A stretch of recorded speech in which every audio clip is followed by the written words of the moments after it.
நம்மள நெறைய பேர் கேட்ற கேள்வி இதுதான். எவ்வளவு சம்பாதிச்சாலும் பணம் நிக்க மாட்டேங்குது. வீட்ல நிம்மதியே இல்ல. மகாலட்சுமி எங்க வீட்ட விட்டு போயிட்டாளா? உண்மைதாங்க. நீங்களும் அதத்தானே கேட்க போறீங்க. அதுக்குத்தான் இந்த வீடியோ. உங்க வீட்ல மகாலட்சுமி நிரந்தரமா வாசம் செய்ய நம்ம என்ன செய்யணும்னு தெளிவா பார்க்க போறோம்.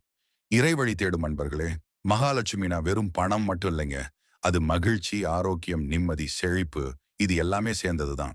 ஒரு வீட்ல இந்த எல்லாமே இருந்தா அங்க மகாலட்சுமி நிரந்தரமா வாசம் செய்வாங்கன்னு அர்த்தம். சரி, அப்ப நம்ம வீட்ல மகாலட்சுமி நிலையா தங்க ரொம்ப பெரிய பூஜைகள், ஹோமங்கள் எல்லாம் செய்ய தேவையில்ல. நம்ம டெய்லி லைஃப்ல ரொம்ப எளிய வழியில செய்யக்கூடிய 7 அற்புதமான ரகசியங்கள தான் இன்னைக்கு நம்ம தெரிஞ்சுக்க போறோம்.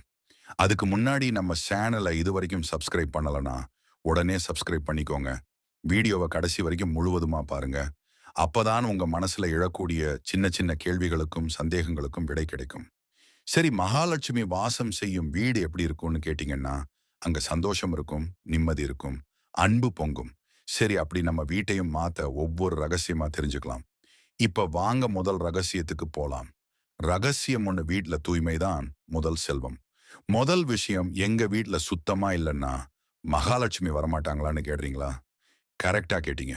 மகாலட்சுமிக்கு ரொம்ப ரொம்ப புடிச்சது சுத்தம் மற்றும் தூய்மை தான். எங்க வீட்ல காசு இல்லைங்க, நான் எப்படி சுத்தமா வச்சுக்க முடியும்னு சொல்லக்கூடாதுங்க.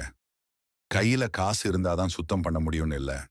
உங்க வீடு எப்பவுமே சுத்தமா, வெளிச்சமா இருக்கணும். முக்கியமா பூஜை ரூம், சமையலறை, அப்புறம் பணம், நகை வைக்கிற பீரோ, அலமாரி எல்லாம் சுத்தமா இருக்கணும். ஒட்டடை தேவையில்லாத குப்பைகள் இதெல்லாம் அப்பப்ப எடுத்துருங்க. இந்த அசுத்தம் இருந்தா நெகட்டிவ் எனர்ஜி தான் வீட்ல சுத்தம். மகாலட்சுமிக்கு அதெல்லாம் பிடிக்காது. வீடு சுத்தமா இருந்தா மனசும் சுத்தமாகும், நல்ல எண்ணங்கள் வரும்.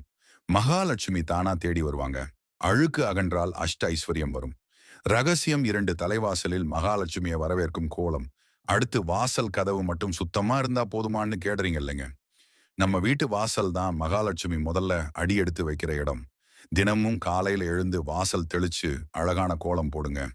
கோலம் போடும்போது கோடு கோடா போடாம பின்னல் கோலமா, அதாவது சிக்கு கோலமா, லூப்பிங் பேட்டர்ன்ஸ்ல கோலம் போடுங்க. அப்பதான் நல்ல சக்தி வெளியே போகாம உள்ள வரும். முக்கியமா நிலப்படியில மஞ்சள், குங்குமம் மறக்காம வச்சுக்கோங்க. அதிகாலை அப்புறம் மாலை வேளைகள்ல ஒரு அகல் விளக்கு ஏத்தி வச்சா உங்க வீடு எப்பவும் லட்சுமி கடாட்சத்தோட இருக்கும். முடிஞ்சா நிலைகளுக்கு வெள்ளிக்கிழமைகளிலையும் பண்டிகை தினங்களிலையும் மாவளை தோரணங்கள் கட்டலாம். வாசல் தெளிந்தால் வாழ்வு செழிக்கும். ரகசியம் 3 தீபம், ஏற்றல் மற்றும் நறுமணம் வீட்டின் பாசிட்டிவ் எனர்ஜி. அப்புறம் தினமும் விளக்கு ஏத்துறது அவசியமான்னு கேட்டா கண்டிப்பா அவசியம். தினமும் காலையிலையும் மாலையிலையும் வீட்ல பூஜை அறையில விளக்கு ஏத்துங்க. முடிஞ்சா வாசல்லையும் ஒரு விளக்கு ஏத்தலாம். நெய் தீபம் மகாலட்சுமிக்கு ரொம்ப ரொம்ப பிடிக்கும். கூடவே வீட்ல எப்பவும் ஒரு நல்ல தெய்வீக நறுமணம் இருக்கும்படி பார்த்துக்கோங்க. சாம்பிராணி, ஊதுபத்தி, சந்தனம் இதோட வாசனை வீட்ல பாசிட்டிவ் எனர்ஜியை உருவாக்கும். மனம் அமைதியாகும். மகாலட்சுமி விரும்பி வாசம் செய்ய வருவாங்க. வீட்டுக்கு ஒரு தீபம் விதியை மாற்றும். விளக்கேற்றும் கையே செல்வத்தை ஈர்க்கும். ரகசியம் 4 குலதெய்வம் மற்றும் முன்னோர்களின் ஆசீர்வாதம். குலதெய்வ வழிபாடு முக்கியமானதா? ரொம்ப ரொம்ப அவசியமானதுங்க. உங்க குலதெய்வத்தை மறக்காம வழிபடுங்க. எந்த ஒரு சுப நிகழ்வை தொடங்குறதுக்கு முன்னாடியும் குலதெய்வ கோவிலுக்கு போயிட்டு வாங்க. அப்படி இல்லைன்னா வருடம் ஒரு முறையாவது குலதெய்வ கோவிலுக்கு போயிட்டு வாங்க. அதுவும் முடியலன்னா வீட்டிலேயே குலதெய்வத்தை நினைச்சு விளக்க ஏத்தி கும்பிடுங்க. அது ரொம்ப முக்கியம். குலதெய்வம் மனம்குள்ள இருந்தாதான் உங்க வீட்டுல நன்மைகள் பெருகும். குலதெய்வத்தின் துணை உங்க குடும்பத்தை உயர்த்தும். அதே போல உங்க முன்னோர்களை மதிங்க. அவங்களுக்கு செய்ய வேண்டிய சடங்குகளை மறக்காம செய்யுங்க. முன்னோர்களோட ஆசீர்வாதம் இல்லாம எந்த ஒரு நல்ல காரியமும் முழுமை அடையாது. அவங்க ஆசீர்வாதம் இருந்தா மகாலட்சுமி தானா வருவாங்க. முன்னோராசி முதல் செல்வம். குலதெய்வம் என்றும் குலத்தை காக்கும். ரகசியம் 5 சுமை வீட்டுக்கு அழகு. வீட்ல செடி வளர்க்கிறதுக்கும் மகாலட்சுமிக்கும் சம்பந்தம் இருக்கா? கண்டிப்பா இருக்கு. வீட்ல பஸ்துமைய வளர்க்கின்றது மகாலட்சுமியை ஈர்க்கும் ஒரு ரகசியம். துளசி செடி, மஞ்சள் செடி, மணி பிளான்ட் இதையெல்லாம் வீட்ல வளர்க்கலாம். இவை நேர்மறை ஆற்றலையும் செல்வ செழிப்பையும் கொண்டு வரும். பாசிட்டிவ் வைப்ரேஷனை உருவாக்கும். மகாலட்சுமி பசுமையை விரும்புவாங்க. துளசி வளர்க்க துயரம் நீங்கும். திருமகள் வாசம் தினமும் தொடரும். ரகசியமாறு கனிவான பேச்சு வீட்டின் நிம்மதி. வீட்ல சண்டை சச்சரவு இல்லாம இருக்கணும்னு சொல்றீங்களே, அது எப்படி சாத்தியம்? உண்மைதான், கொஞ்சம் கஷ்டம்தான். ஆனா மகாலட்சுமி அமைதியையும் சந்தோஷத்தையும் மட்டுமே விரும்புறவங்க. எப்பவும் சிரிச்சு பேசுங்க. ஒருத்தருக்கு ஒருத்தர் விட்டு கொடுத்து போங்க. சின்ன சின்ன விஷயங்களுக்காக சண்டை போடாதீங்க. வீட்ல பெரியவங்க இருந்தா அவங்கள மதியுங்க. அவங்க ஆசீர்வாதம் ரொம்ப முக்கியம்.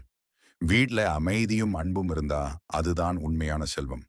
கனிவான பேச்சு காசுக்கு ஈடு குணம் உள்ள வீடே குபேரன் வீடு. ரகசியம் 7 அள்ளி தந்தால் அள்ளி கொடுப்பாள். கடைசி ரகசியம் ஏழைகளுக்கு உதவுனா மகாலட்சுமி வருவாளாம். கண்டிப்பா வருவாள். மகாலட்சுமி அள்ளி தருபோல் நாம பெற்ற செல்வத்துல ஒரு பகுதியை பிறருக்கு உதவுறதில்ல, தானம் செய்யறதுல ஈடுபடுத்தணும். கோவில் நிகழ்வு பணிகளுக்கு தங்களால முடிஞ்சதை தர்றது, ஏழைகளுக்கு அன்னதானம் செய்யறது, கஷ்டப்படுறவங்களுக்கு உடை கொடுக்கிறது, வறுமையில் வாழும் குழந்தைகளுக்கு கல்வி தர்றது, அவங்களோட அடிப்படை தேவைகளுக்கு உதவி பண்றது. இதெல்லாம் மகாலட்சுமியோட அருளை பல மடங்கு பெருக்கும். கொடுத்தா வருங்கிறது தான் ஆன்மீக விதி. அள்ளி கொடுத்தா அள்ளி தருவாள். பாத்தீங்களா அன்பர்களே, மகாலட்சுமி நம்ம வீட்டுக்கு வரணும்னா நாம பெரிய பங்களால இருக்கணும்னு அவசியம் இல்லை.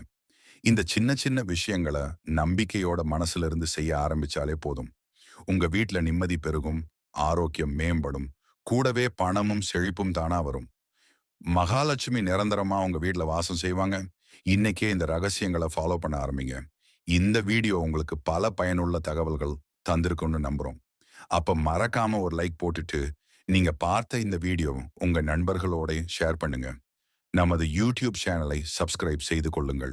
மீண்டும் இன்னொரு வீடியோவில் பார்க்கலாம். நன்றி, வணக்கம்.